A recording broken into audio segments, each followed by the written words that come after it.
Hi, I'm Lisa. Let's learn some advanced English vocabulary from the New York Times newspaper.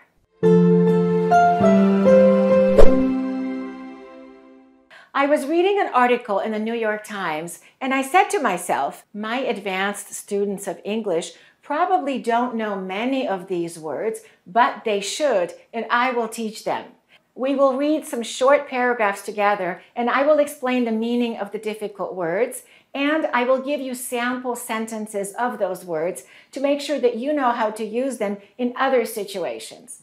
And then at the end of the video, I will show you a list of words that you learned and you will test yourself to see how many of them you remember. The article is from May 22nd, 2022. It's called "The Rules for Hybrid Work Were Always Made Up." I suggest that you read the rest of the article by yourself. The link to the article is in the description below. The article discusses the confusion that companies are now facing. They don't know if they should allow their employees to continue to work from home or if they should require them to go back to the office now that the COVID situation has improved. Many employees have gotten used to working from home and they prefer working from home as much as possible. And companies are trying to find a solution for this. Let's look at the first paragraph. A conundrum facing executives nationwide these days is one familiar to anyone who has ever planned a birthday gathering. It's really hard to get anybody to come to a party if everybody RSVPs maybe, said Zach Dunn, an expert on hybrid work and founder of the workplace management company Robin. Now imagine that party involved paychecks, bottom lines, and a 10-year lease. A conundrum is a confusing or difficult problem or question. Let's pronounce it correctly first. All of those vowels are pronounced like this. Conundrum. We stress the second syllable. Conundrum. We can say, we haven't found a way to resolve the conundrum that we're facing. Or you can also say, I'm in a conundrum. And that means I'm in a difficult situation and I don't know what to do. I can't find a solution. It's a conundrum. Let's listen to the way some other people used conundrum. And the answer to this particular conundrum was given to us by Einstein. It's that same conundrum. It's like this undying problem. So I think that it's a conundrum, you know. You probably know the meaning of RSVP, but just in case you don't, I will teach you. It's from French and it means please reply.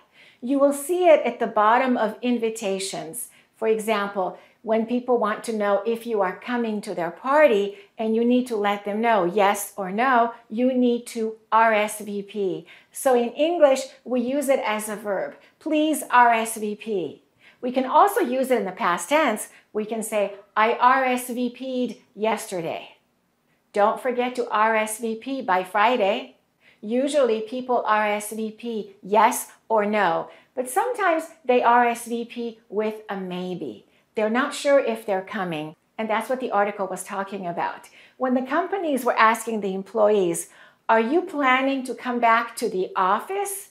Many of them RSVP'd maybe. They're not sure because they're enjoying working from home. Let's look at the next expression, hybrid work. Hybrid means a mix, something that is composed of mixed parts. So hybrid work means when people work from home and they also sometimes go to the office. They split their time, maybe 2 days a week in the office and 3 days at home. That's called hybrid work. And this way of working has become a lot more popular since the COVID pandemic. The next word is nationwide. If something is nationwide, it's happening in all parts of the country, everywhere in the nation. So we can say nationwide or we can say countrywide. And if something is happening everywhere in the city, we can say citywide. And if it's happening everywhere in the world, what do we say then? We say worldwide, of course, worldwide. And you know the World Wide Web, right? The www in front of a website address, that represents the World Wide Web. It's all over the world. We can say police have launched a nationwide search. Or the nationwide unemployment rate is increasing. Or you can say it's a worldwide epidemic. The next expression is bottom line, and that means profit, the money a business makes. And more specifically, the bottom line is a company's income after all of the expenses have been deducted from the revenue. You can say a CEO's decisions can have a big effect on the bottom line. Adopting this new technology will improve the bottom line. Let's look at the paragraph again, and this time you'll be able to understand it well. The conundrum facing executives nationwide these days is one familiar to anyone who's ever planned a birthday gathering. It's really hard to get anybody to come to a party if everybody RSVPs maybe, said Zach Dunn, an expert on hybrid work and founder of the workplace management company, Robin. Now imagine that the party involves paychecks, bottom lines, and a 10-year lease. That was easier to understand, right? Let's look at the next paragraph. Those decisions have grown more complex in recent weeks as COVID cases surged and return to office plans lurched. Apple, for example, which has faced fierce internal opposition to its RTO plan, told workers last week that the company was scaling its office requirement back from 3 days a week to an optional 2 days. Look at this word. How do we pronounce it? Do we stress the first syllable and say complex, or do we stress the second syllable and say complex? It depends on if it's a noun or if it's a verb. If it's a noun, we say complex, and a complex is a group of buildings. For example, you can say, I live in that apartment complex. But complex is an adjective. If something is complex, it means it's difficult to understand. It consists of many different parts, and it's complicated. It's an extremely complex subject. So let's say them again. First, the noun, complex. And now the adjective, complex. The next word is surge. A surge can be a noun or a verb, to surge, and it means a sudden and powerful upward movement or a big and sudden increase.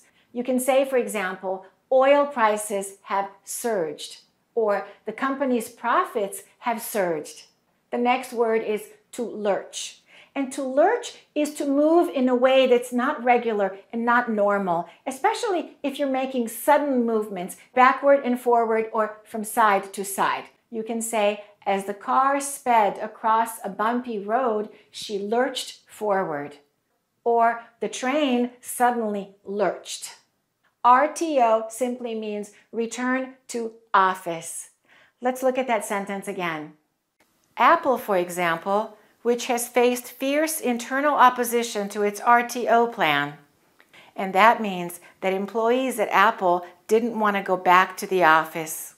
Let's look at the next expression. It's a phrasal verb, to scale back, to scale something back. And that means to reduce the size or amount of something. For example, you can say, in order to save money, we need to scale back on our purchases. Or the budget has been scaled back. Let's look at the paragraph again, and this time you'll be able to understand it. Those decisions have grown more complex in recent weeks as COVID cases surged and return to office plans lurched. Apple, for example, which has faced fierce internal opposition to its RTO plan, told workers last week that the company was scaling its office requirement back from 3 days a week to an optional 2 days. Let's look at another paragraph from the article. RTO plans used to be held together with something like magic, or at least like math. 3 days in the office, the bulk of the work week, and 2 days at home. 3 days for that mythical cafeteria banter, 2 days for pants that don't button. Now, forget it. The 3-2 weekday RTO split, like so many other aspects of office reopening plans, has begun to seem less like gospel and more like gibberish. The next word is bulk, and that's a noun. And in the article, they talked about the bulk of the week, and bulk means the majority, the greater part of something. So if we talk about the bulk of the week, that means the majority of the week, maybe 3 or 4 days out of the 5 days. That would be the bulk. We can use bulk this way. The bulk of the population lives in big cities. Or the bulk of the work has already been done. The next word is banter, and that's a noun, but it can also be used as a verb, to banter or we bantered. Banter is friendly conversation when you're making jokes with people or you're exchanging funny stories. You can say, for example, we bantered with our waitress. Or I enjoy bantering with my colleagues during our lunch break. In the article, banter is used as a noun, and it talks about cafeteria banter. And that's when you get together with your coworkers during your lunch break in the cafeteria and you have friendly conversations. A lot of people miss that about going to work. They get lonely at home and they don't get a chance to banter with their coworkers. Did you understand pants that don't button? That simply means casual pants, like sweatpants, for example. Pants that don't actually have buttons. These are clothes that you wear at home, and they're not your work clothes. They're not your work pants. The article talks about 3 days of cafeteria banter and 2 days working from home with pants that don't button. Let's look at the final part of this paragraph. Has begun to seem less like gospel and more like gibberish. Let's talk about the meaning of that. In this case, gospel means to believe something that is absolutely true. When you don't doubt it, it's gospel. When people believe it's the rule and it's the truth, they use the expression gospel. However, the word gospel comes from the Bible, and it's the good news message of the New Testament about Jesus, and that's called the gospel. Sometimes people use this word when they want to say it's the truth. You can use it this way. Don't take his word as gospel. The results of the experiment should not be taken as gospel. It used to be gospel that people worked 3 days in the office and 2 days at home. And the second part of that sentence said, but now it's considered gibberish. Gibberish is something that doesn't have any meaning. It's nonsense. It's something that's confusing or meaningless. For example, you can say, you were talking gibberish in your sleep. Or this user's manual is written in computer gibberish. I don't understand anything. After a while, I stopped listening to his gibberish. Let's look at how some other people used gibberish. It's gibberish. It's nonsense. It kind of makes your head hurt in not a good way. They mean nothing to me. They're gibberish. Maybe you shouldn't be doing what you're doing because it's gibberish, and they've proved it. Let's look at the paragraph again, and this time you'll be able to understand it. RTO plans used to be held together with something like magic, or at least like math. 3 days in the office, the bulk of the work week, and 2 days at home. 3 days for that mythical cafeteria banter, 2 days for pants that don't button. Now, forget it. The 3-2 weekday RTO split, like so many other aspects of office reopening plans, has begun to seem less like gospel and more like gibberish. Let's look at the final paragraph. And this one contains a quote. It's by a supervisor of a company talking about the hybrid work situation. For those who have not been in the office regularly yet, we understand that it might seem daunting, combined with the sense of comfort that has set in for many, to work primarily from home, they wrote. Yet we strongly believe the negatives of these realities are far outweighed by the magic of being together in person. Let's look at the word daunting. If something is daunting, it's frightening in a way that makes you feel less confident. You are worried about your ability to achieve something. For example, you can say, the job interview process can be daunting. Let's listen to how some other people use the word daunting. Look, starting a whole new career, of course, it's gonna feel daunting. It's gonna feel scary. And I think for me, one of the most daunting moments of the show was in the second season. And while This enormous box might look a little daunting. There actually isn't much in here. In the article, one supervisor was quoted, "For those people who have not been in the office regularly yet, we understand that it might seem daunting. You are nervous about going back to work." The next expression is a phrasal verb, to set in. If something sets in, it begins and it feels like it's going to continue for a long time. For example, you can say, "The rain season has set in." It has started to rain and we think it's going to keep raining for a long time. You need to take care of your wound to prevent any infection from setting in. Let's look again at how set in was used in this article. He said, "with a sense of comfort that has set in for many to work primarily from home." So people became comfortable doing it. Comfort has set in. Now it's going to be difficult to change. Let's look at the final word. It's a verb, to outweigh. For one thing to be more valuable or more important than something else. So A can outweigh B. My desire for success outweighs my fear of failure. Let's look at the paragraph again, and this time you'll be able to understand it. For those who have not been in the office regularly yet, we understand that it might seem daunting, combined with the sense of comfort that has set in for many, to work primarily from home, they wrote. Yet we strongly believe the negatives of these realities are far outweighed by the magic of being together in person. Okay, now it's time to review the words that we just learned. I will show you the words on the screen one by one. Ask yourself, how many of these do I remember? Okay, here's the list. Conundrum. Nationwide. RSVP. Hybrid work. Bottom line.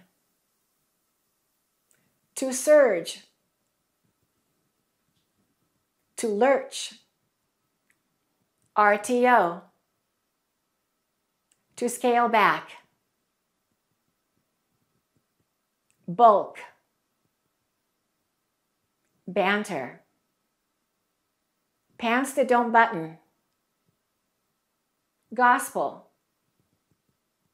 Gibberish. Daunting. To set in. Outweigh. How many do you remember?